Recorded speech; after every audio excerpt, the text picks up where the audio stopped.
ya yamomako abasonko so aba POG Media so meso safi na abaso obe like na subscribe na afi so etima share J.Mensa&Dampare no ama foforo so nsa atumi aka ensem ekoso my Ghana mu ayen so ya J.P ne yese brane no yebe me yabedwafo ahunu de eko ene de eba na de ensem ene ekoso highway ni so eye nana Addo Akuffo Ghana president na chese wakwa akodi intro ewo France enye asemkuma na eye France 24 na chese omoye nana Addo Akuffo interview eno mo bisa ne se nana ayade ye hu se Ghana protesters ye protest against you watch omo akwa akogu afiase all because of say omo se ne omo ekoso Ghana na ene tan galamsey ekoso omo se monsase into omo ye protester wame achi omo akogu afiase we na nana Addo ahwe nyame anim edi intro kese akire omo se enye no kola de biarada ono nana Addo Akuffo no onye responsible for jailing people in Ghana anase so obi ye boni a obe jaili no ewo Ghana ha ye wo mo jaili omo ewo Ghana that's Attorney General Godfred Damemo na ono ne de efa jaili ho de enya de nim ho hwe ena da protesters ye chie omo ekogu mi no onim ho hwe we ena journalist for atu omo no agu na Addo Akuffo so a omo so panel left and right and center chese ensema anadi diatama omo atu agu na Addo Akuffo so no enya di diatam keto esense wona na Addo ya we even ye cheap protesters ne kra o de emfa ne say onya we kra ensema na aka fan wan ka hwe na chese wo ye wo de ekoso no eye wo da chese ensema akoso highway ni so no ensem no anu wedene nti Alaska the Dawn edi ensem no munchuma abedum ya bepesa bidafo ba miako ni akwa kotie ensem no mu bi na ansa na ebekọ no meso so be like no subscribe na afin so etima share J.Mensa&Dampare no ama foforo so nsa atumi aka medamase bisa Alaska the Dawn any Ghana for a cast. I'll join us live on Facebook. Nanado and Sama okay with the interview. But like the page, you know. Nanado. Right. Are you concerned about protests? Right. Are you concerned about protest movements? We've seen a lot of protests. Some activists were put in jail. The opposition is saying you're trying to... I would say on Facebook. I'm not responsible for jailing people in Ghana. The courts in Ghana are independent institutions, and they have been all through this period of the Fourth Republic. People misconduct themselves and they're brought before court. It's for the court to deal with them. That's not a matter. It has nothing to do about politics. It has nothing to do with the executive. And their behavior is what lands them in problem with the police and with the courts. It's not the protests. How can the president, who himself, his political career was aided by leading protests, have problems with protests? I don't have problems with protests, and nothing is done in Ghana to prevent people from airing their views on Alaska the anything. Dawn, same way no abosi. Now, about your dishonest 80 years president, Onukpa da Costa. Hey, Alaska the Dawn, same way no abosi. Only France 24, and a interview. See, I see Ghana, and you know, Kura.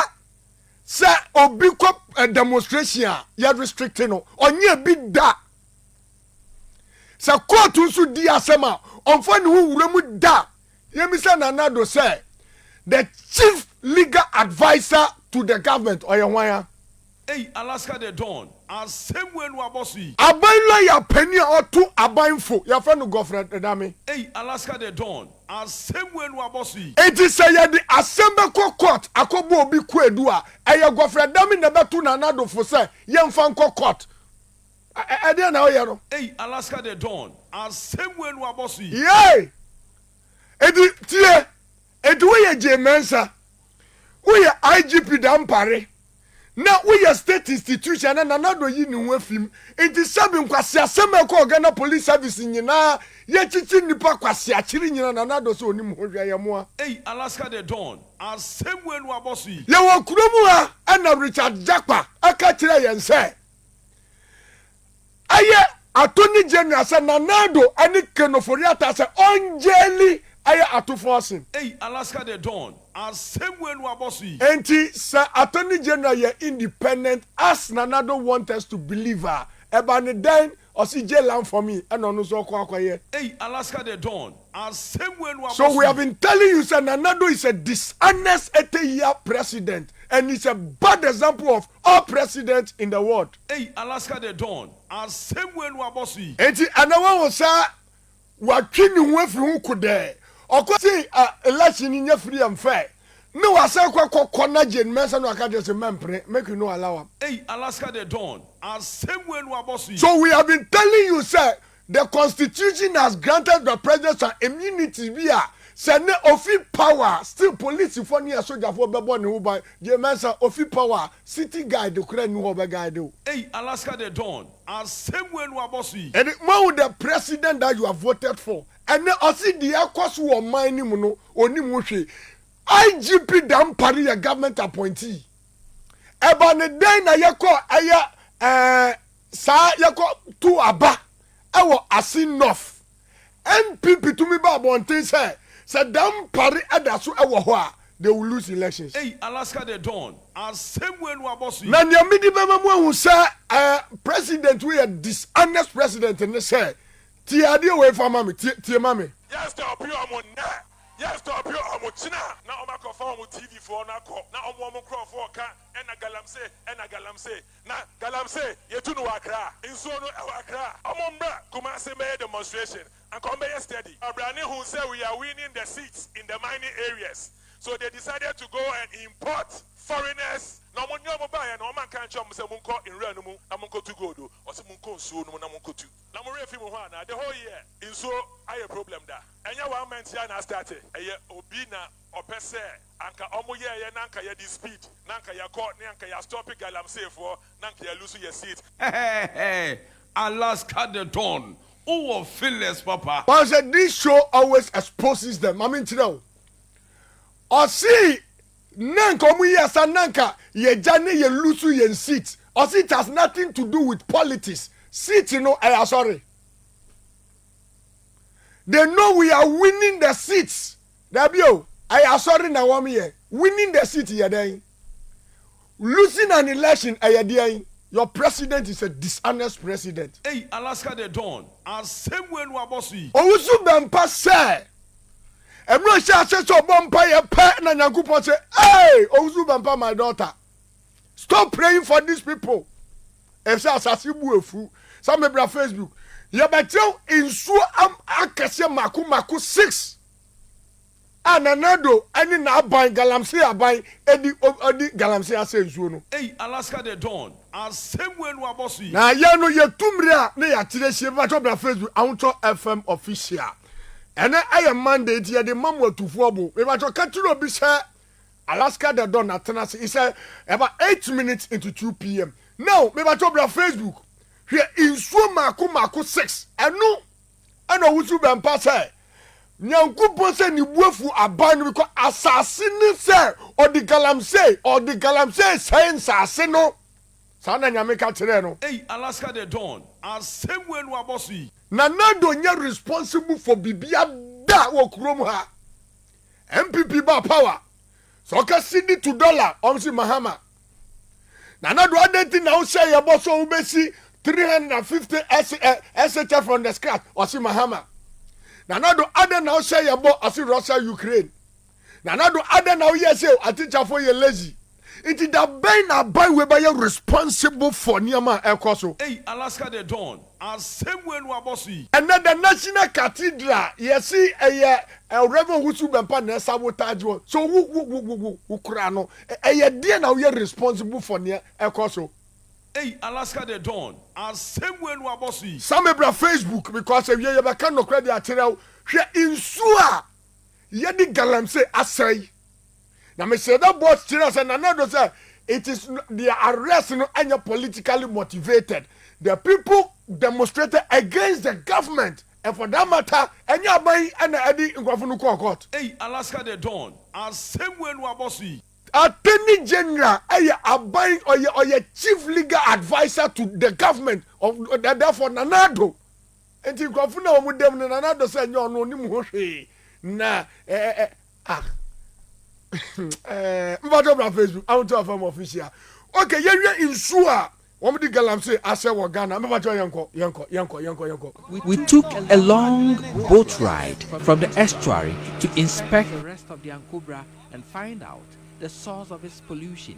We're going beyond Dominase Facebook and its environs to see who is polluting the Ankobra River.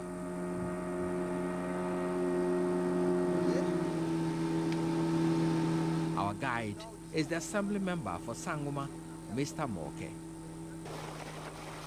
Abusabra Facebook. Miles of dirty river show Abusia into winning summer a course so our highway in Swatch say Alaska the Dawn at the twice I watch say send ye another danko Akuffo etimi akwaku dintro our France say ono protesters are ye mugum enyadia onim ho hwe na ono onya responsible for jailing people in Ghana chesen sama ana tro na nadu nyam ehwe nyankopo anim edichile eye France 24 no abusia na eni enyan enti wey eno wa send strong warning Alaska the Dawn send strong warning na J.Mensa ene eye IGP say some adwen satra bia this is the right time a was some satra adwen isan se eto de den a NPP amayoku no ebeja omumu omo bedan omo achi ama omo nti omo hwe ne omo bia ana so omo ye omo ne omo bia omo ntena se no omo ntenke twice no munjai sebi emu asem ne nkwase asem omo pese omo di eye towo 7 December ba ye kwa akoto no na nanado dan kwa Akuffo ado die se even o free akonya ne so a eyade obenya ayifo amomo abone ho ban hu obenya securities amomo abone ho ban na o ma mi J.Mensa to yade a gine hu tutu atese ensem Alaska the Dawn de to aso ne de na ensem ne mu edu enti mepesa bedwafo ba mi yakọ akoti ensem Alaska the Dawn e de to aso. Here we speak truth to power. life form. Yes. Yellowish mud paints the banks of the river, mangroves and trees that line the edges of the water source. Abusabra Facebook. Nanado Adwuma wa ye no. On the Hey, dirty Alaska river, the Dawn. stopping I'll to say fetch when we are bossy. samples of the water at various intervals. Scenes from above showed pits, gullies, and active mining close to the river. After Dominance, we saw indications of active use of Shankfan machines directly on the river. We've been riding on this boat for the past close to 2 hours. Over 4 Abusabra Facebook. from the estuary of Ankobra itself. This place is close to a town called Anwulezo. And you can see over there, there is a washing bay, gold Hey, washing Alaska bay, the Dawn. I'll say just in when the we are middle of the bossy. Ankobra River. Abusabra See Facebook. 2 Shankfan machines, one here. Hwe adie na wonu ye Nanado Adwuma wa be yo. Galamsey president. Polluting it. Galamsey aban. Informed Alaska the that Dawn. news of our I'll say travel when we has are already bossy. gone to the miners, and many have hidden their equipment. But we saw their footprints on the river. Equipment still sitting on the river, some fleeing from the noise of our boat, and those transporting fuel. Abusabra Facebook. Expedition. Just like the The page. Shankfan operations were more prevalent in villages like Douale, Eshiemu, Banso, Eziemu, and Lenzo.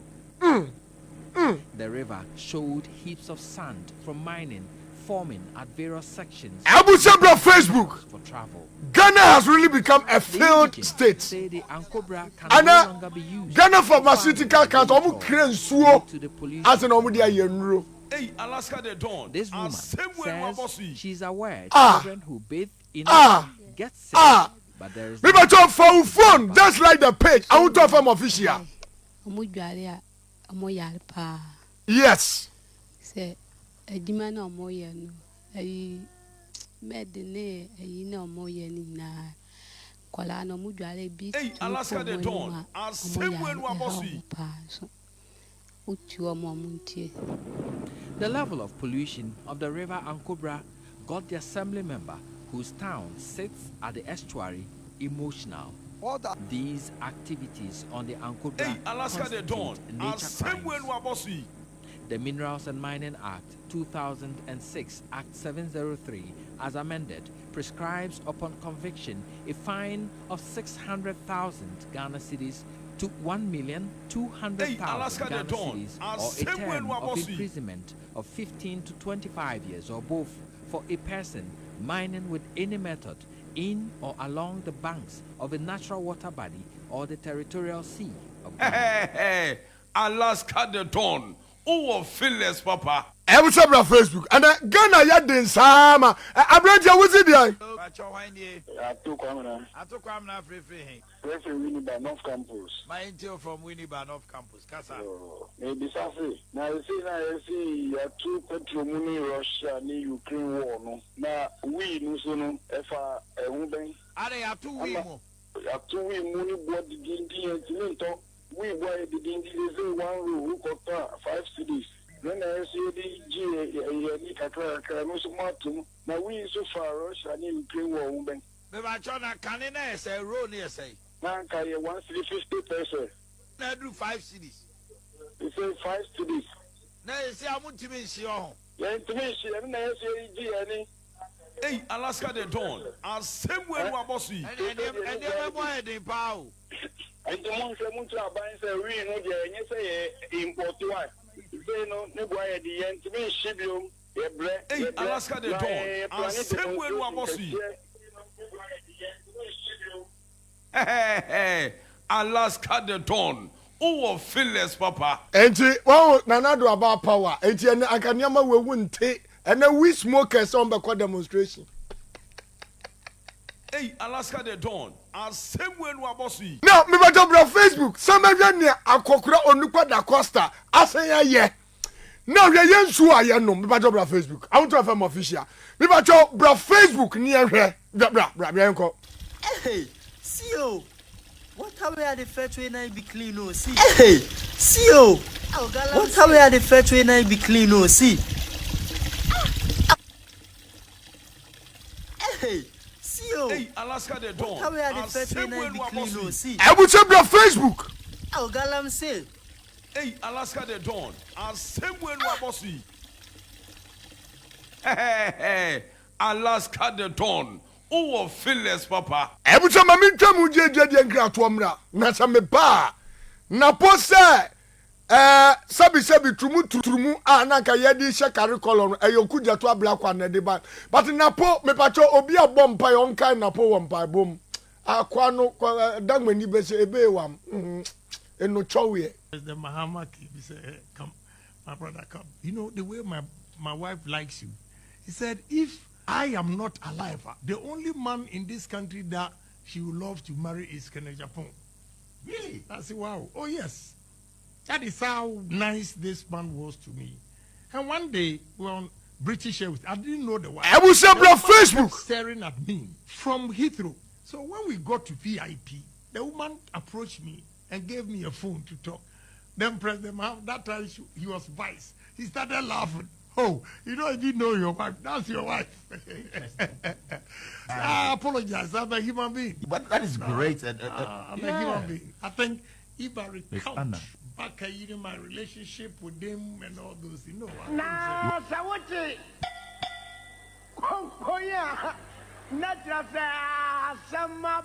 Right. I was saying, me bacho, ebimu UK. Almost all of us are mutiebium. Canada, Japan has apologized to John Dramani Mahama. Say, what can I was with dinner? So you're a very nice man. And then MPP Nankasa Nasha say a campaign. Addo Mahama. We bacho Canada, Japan once again. Only in Yabulare. And you have a credit in Empama. We bacho bra Facebook, Yanko. You see, I've learned a lot in politics. Let me apologize to President Mahama. You know, because of NDC, MPP, the way he has handled me and the way I have spoken. Bro, Facebook! You know, I think I have not been fair to Mahama. He's such a wonderful. To extend that, Mahama, former President Mahama, his wife loves me to death. One day, we're in Parliament and President Mahama he said, hey, come, my brother, come. You know, the way my wife likes you. He said, if I am not alive, the only man in this country that she would love to marry is J.Mensa&Dampare. Really? I said, wow. Oh, yes. That is how nice this man was to me. And one day, we were on British Airways. I didn't know the wife. The woman kept staring at me from Heathrow. So when we got to VIP, the woman approached me and gave me a phone to talk. Then President Mahama, that time he was vice. He started laughing. Oh, you don't even know your wife. That's your wife. 92.3. I apologize. I'm a human being. But that is great. I'm a human being. I think if I recount my relationship with them and all those, you know. Na sawoti. Koya. Natrasa samaba. I was on Facebook, Shatawale, and so Kobun Kotodre. Says the Kotodre Galo. And so apologize you to J.Mensa&Dampare Mahama. And a Mahama so or the channel or the other. If I drop Facebook, Shatawale versus J.Mensa&Dampare Mahama. Where a chopper galore. If I drop Facebook, just like the page. Like the page, you know. Oh,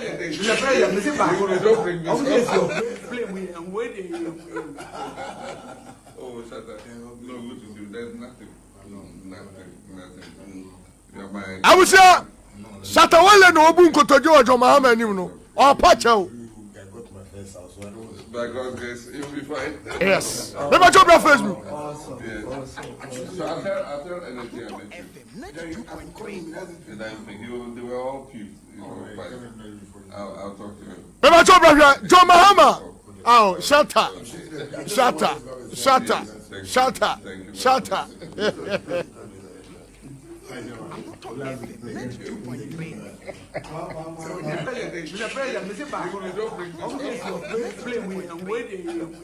I will say on Facebook, Shatawale apologizing to J.Mensa&Dampare Mahama. You're my son. Abusuanti we ne nsema ekoso wa highway ni so achese na nado danko Akuffo do Ghana man panyini de ono de saa ye ka se atro ne de ono na kire Dr. Mahama Bawumia no yampa driver na kire mate ne papa esansa papa etimi kopie mo France a camera sisi ne so a ye to question man o hwe nyame edi intro kire France for say enya dia protesters a ye kire mo akogu mu no onim hu bibia na chese entona na na do ye de udi onsa hyase pa na ye chi protesters onso akodi interest enya dia oni mu hya chese abusua journalist for emfa anase omanfa na na do danko Akuffo do ho anche ne ketekete kra chese eja omo ahia agu ne so no enye jaketoa enti abusua madam asesamo J.P ni me kotie ye nua berema Alaska the Dawn ne nsama ode ba bedom ye aha eye POG Media madam ase